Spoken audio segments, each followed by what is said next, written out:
Hello guys, welcome back. This video will help you to understand what is fill null command in the Splunk and how we can make use of this fill null command in our search query. So here is the outline. First we'll understand what is fill null command, then in the end we are going to see demo about it. So fill null command, as its name suggests, this command will help you to replace the null field values with some specified string values. So we can use this command with two optional arguments. If you don't specify this argument, in that case it will replace all null field values with 0.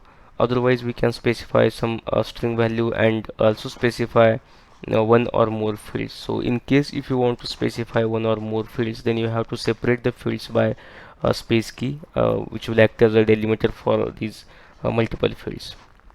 So this command will help you to format your search results, and also this command comes into the category of streaming command if you specify arguments to it like field or field list. Otherwise we can call this command as a dataset processing type of command.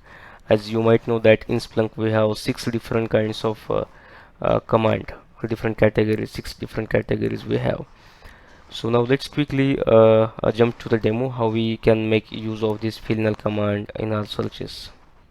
So let's see how we can make use of this fill null command with our events. So I'm looking for the events from the internal index from last 15 minutes, you can see here, and I can make use of some fields which are readily available with us.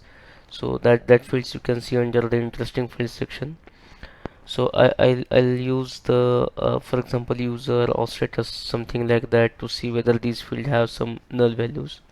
So let's check. I'll write a query to form a table which will be simple, or which will help us to understand it in very simple form, time, and I'll use the user.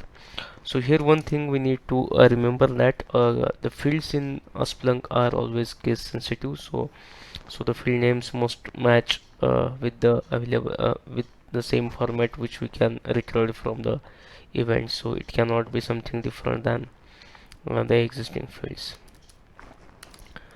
So let's see if we can see some table by using this field. Yeah, so here I can see some events which don't have values, they are null. For example, if you see the value of a user field, so we can see there are blank values, so it means there are null values.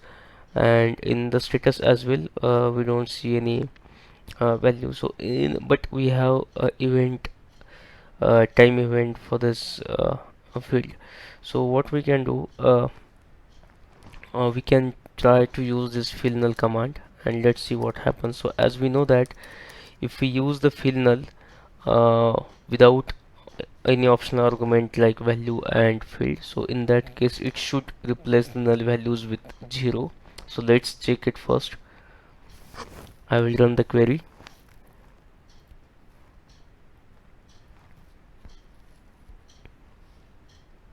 So now we can see some results, so I'll just try to sort it. Yeah, so if you see here, we can see that this fill null command has replaced the null values with 0 for all values of all field which has null values.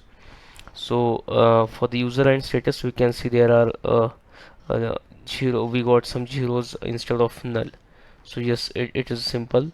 So what we can do, I would like to use optional parameter, and instead of 0 I would like to add some string.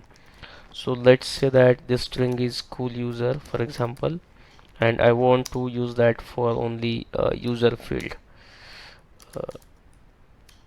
I think I just have to give the uh, username, field name.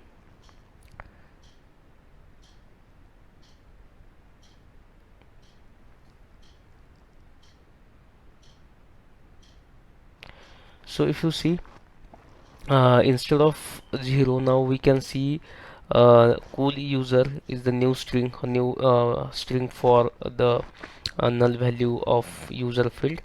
So I think in this way we can use this fill null command, and it will help us to draw when we draw some visualization out of this data. So we can have a unique value for the null value of that field.